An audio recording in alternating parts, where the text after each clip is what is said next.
Whatever, Lord, it is possible for a clansman endowed with confidence to achieve by putting forth effort and by persistence, by human effort, human exertion and human endurance, that the Blessed Lord has achieved. For the Blessed Lord gives himself up neither to the pleasures of the senses, which are base, vulgar, for worldlings, and not for the noble and unprofitable, nor to self-torment, which is painful, ignoble, and unprofitable. The Blessed Lord is able, here and now, to enjoy the surpassing happiness of dwelling in the four jhanas. Lord, if I were asked, well now, friend Sariputta, have there ever been in the past any ascetics and Brahmins more exalted in enlightenment than the Blessed Lord? I should say no. If asked, will there be any such in the future? I should say no. If asked, is there any such at present? I should say no. Again, if I were asked, have there been any such in the past equal in enlightenment to the Blessed Lord? I should say yes. If asked, will there be any such in the future? I should say yes. But if I were asked, are there any such at present equal in enlightenment to the Blessed Lord? I should say no. And if I were then asked, Venerable Sariputta, why do you accord this highest recognition to one and not the other? I should say, I have heard and received it from the Blessed Lord's own lips. There have been in the past and there will be in the future Arahant Buddhas equal in enlightenment to myself. I have also heard and received it from the Blessed Lord's own lips that it is not possible, it cannot be, that in one and the same world system, two Arahant Samasambuddhas should arise simultaneously. No such situation can exist. Lord, if I were to reply thus to such questions, would I be speaking in conformity with the Blessed Lord's word and not misrepresenting him by departing from the truth? Would I be explaining Dhamma correctly so that no fellow follower of the Dhamma should contest it or find occasion for censure? And the Buddha said, certainly, Sariputta, if you answer like this, you would not misrepresent me. You would be explaining Dhamma correctly and not laying yourself open to censure.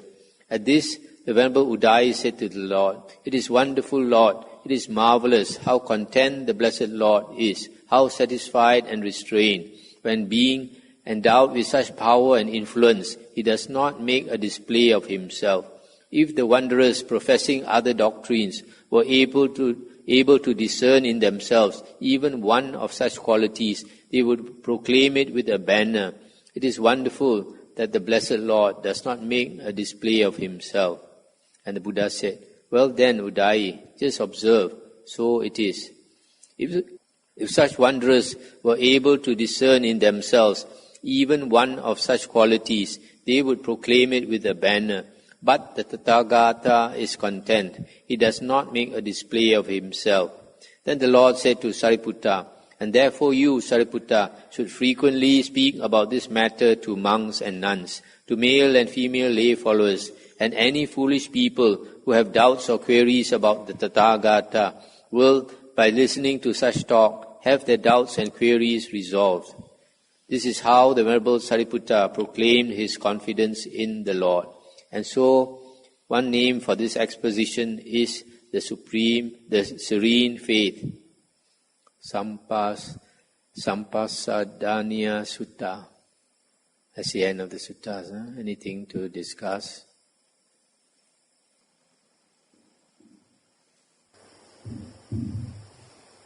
Is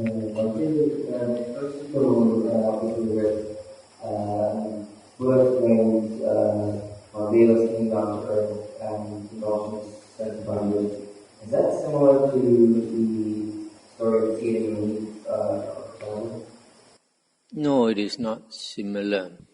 In the Bible, it says that Adam and Eve were expelled from heaven because they ate the forbidden fruit. But here, the Devas were flying around, and when they saw earth, they came down to explore it, and then they found this chocolate-like thing. So they tasted it, and it tasted good. So they thought, why should we go anywhere else? So they enjoyed themselves there, and as they ate, they became heavier, and they could not fly after some time.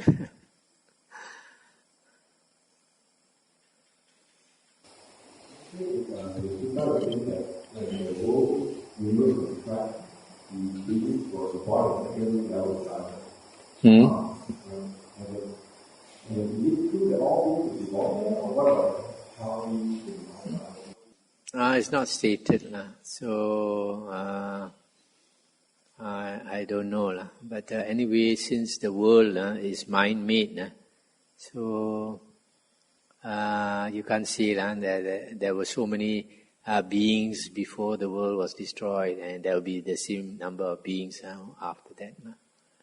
So the Buddha did not elaborate because probably it's not important. So in the suttas, what is important, what we can use, we keep it in mind and use it. What is not answered in the suttas is usually not important. So no need. If the answer is not there, don't crack your mind too much about it. Not worth knowing.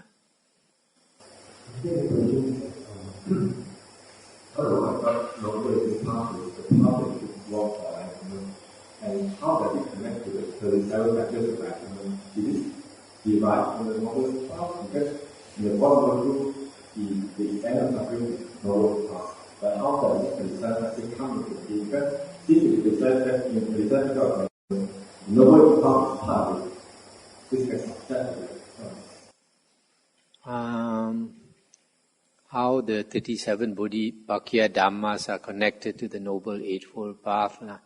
In the Buddha has stated that when one perfects fully perfects the Noble Eightfold Path, one also fully perfects the 37 Bodhipakkhiya Dhammas.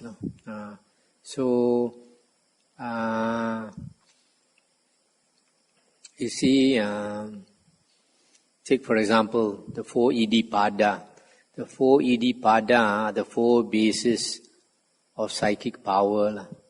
And if you practice the 4 Iddhipada, it's very easy to get supernormal powers or psychic powers. However, not all arahants have psychic power.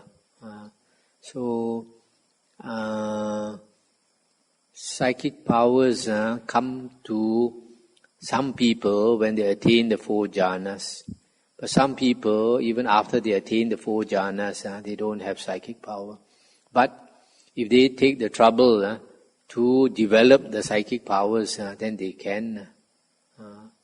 So in the suttas, we find the Buddha says some of his disciples have the 6 abhinyas, the 6 higher knowledges, comprising of 5 psychic powers, 5 types of psychic powers, plus the destruction of the asavas, which basically means enlightenment. So the Buddha described how he became enlightened, and the way the Buddha practiced to become enlightenment shows that he actually attained 3 abhinya. The first watch of the night, he remembered his past lives. He recalled his past lives for many thousands of years, I think for aeons or so, world cycles. And that was for 4 hours, from 6 to 10 p.m. basically.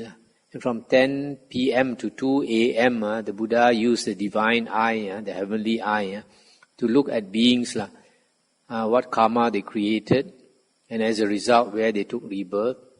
And then again, what karma they created, and where they went for rebirth. So he understood the working of karma determines our rebirth, how beings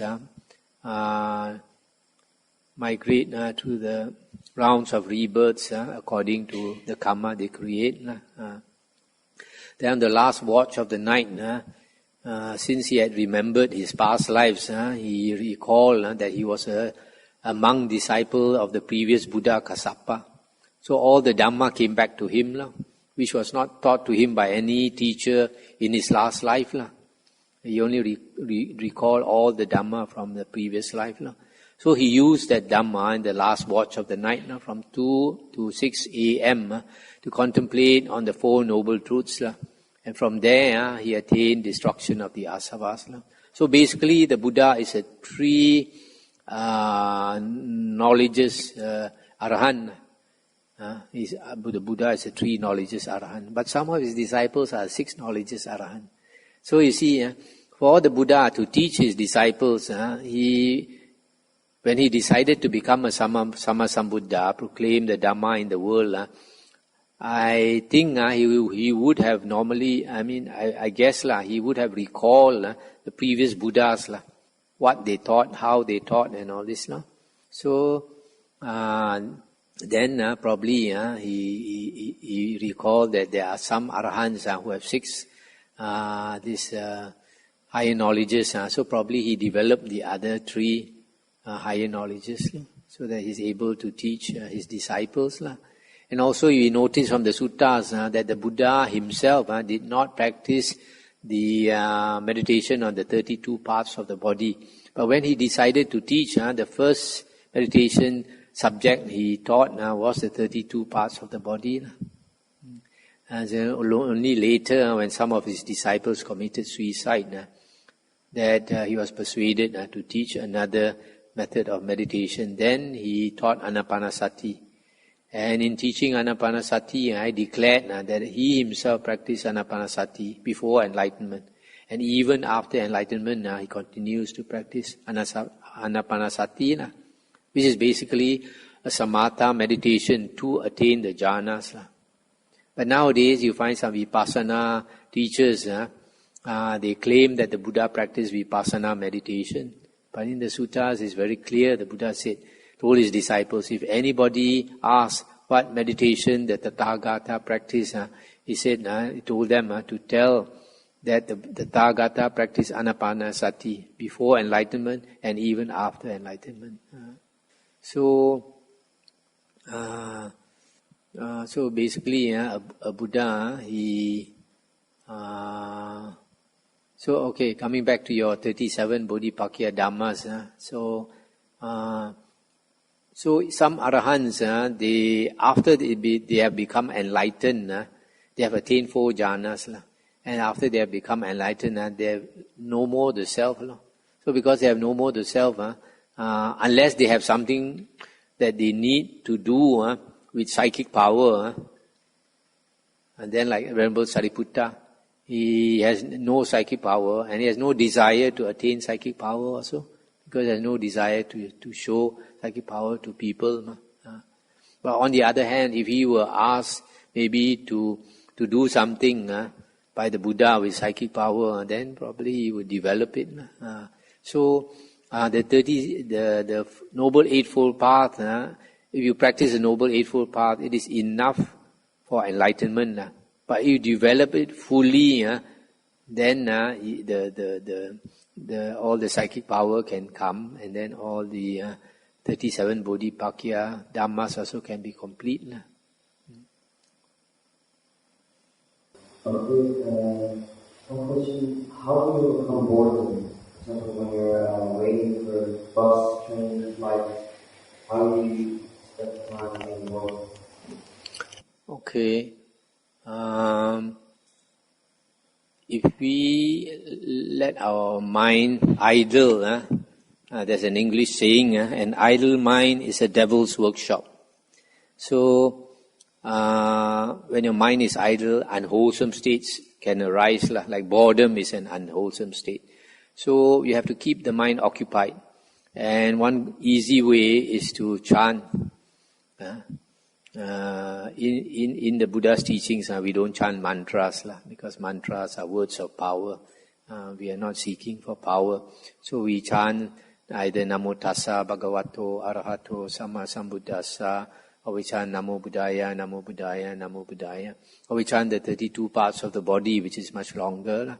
So whatever chant you like to chant, you just chant it continuously, non-stop. And if you develop the ability to chant it constantly, then the mind can calm down, the mind can feel very pleasant. Very pleasant.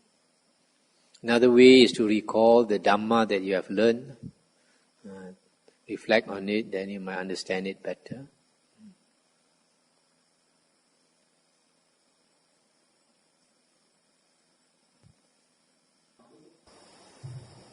Can we achieve jhana by chanting?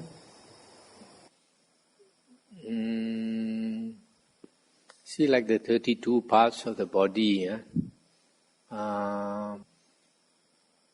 I think why the Buddha taught the 32 parts of the body is because it is easy to practice the chant of the 32 parts of the body. You keep chanting. And then also because the Buddha wants his disciples to maintain their mindfulness non-stop. So when you take a rest, you can also keep chanting it.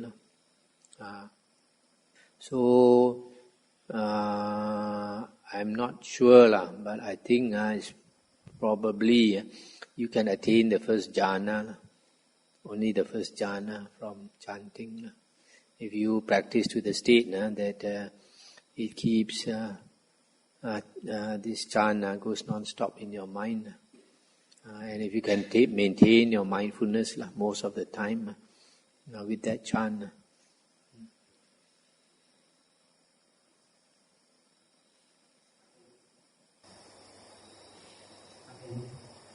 I got another question. From another sutta, where the Buddha refused to answer 10 questions raised by the wanderer. And the reason why he refused is that because they are not conducive to the penance, to the end of suffering.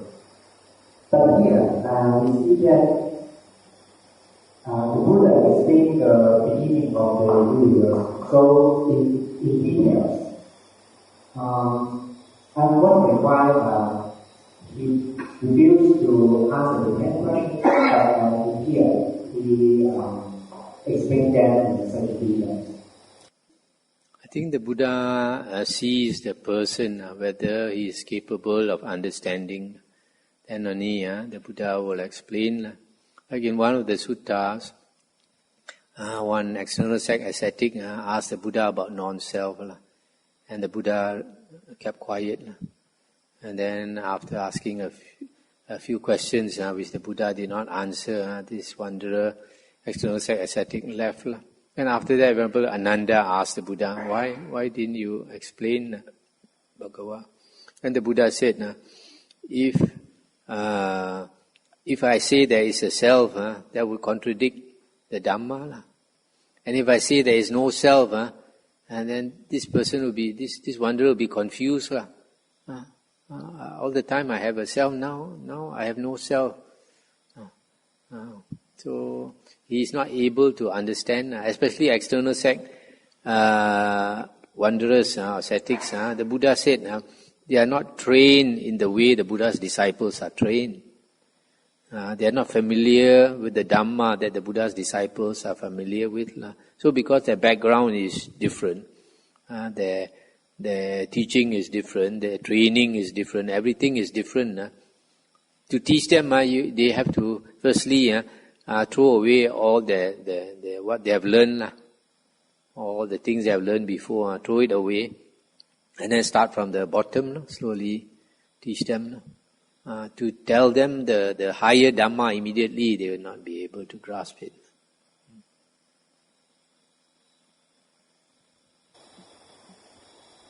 Then the beginning of the universe is not conducive to the water and water, but is conducive to these two problems. Can I see this? Okay. You see, the Buddha, I think, talked about this beginning of the world because the Brahmins claim that they were born from Brahma's head, and all the other castes were born from Brahma's feet. But that was not how the world originated. So the Buddha is trying to tell them actually how the world originated. How beings originated. Not from Brahma, but from Devas flying and settling down on the earth. So here, it is useful to explain to them because they are unclear how the beginning of the world came about. And the Brahmins tell them it is this way, and the Buddha don't explain to them, then you only got one side telling you the truth. The beginning of the world is explained by these Brahmins in one way. So they probably want to know what is the Buddha's explanation, how the world came about. If it's not made by God, then where did it come from? So here the Buddha is trying to explain.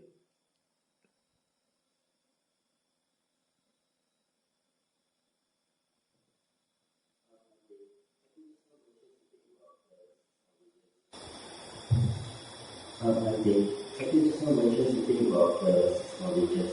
May I know what the knowledges are? The 6 knowledges, 5 of them have to do with psychic power. The first one is psychokinesis, as mentioned here, one body multiplying into many bodies, and then can be able to pass through the wall, can dive into the earth and come out as though it is water, can walk on the surface of the water, can touch the sun and the moon, can fly with the human body, sitting cross-legged up to the Brahma heavens, which is very far. This is the first one. The second one is the heavenly eye, being able to see heavenly beings, and then the ghost realm, see hell and all these things. Third one is heavenly ear. You can hear spirits talking, you can hear human beings from far talking, all this, divine ear. That's how many are there. There's 3.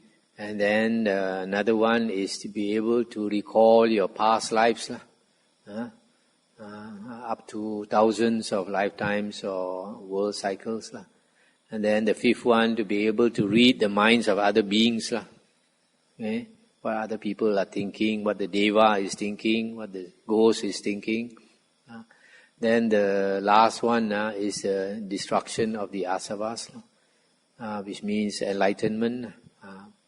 So you imagine if you are striving to attain all these psychic powers, don't you think the ghosts and all that will be frightened? If you attain the divine eye, you can see them.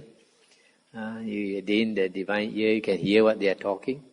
Then they try to kacau you, block you from attaining all these psychic powers.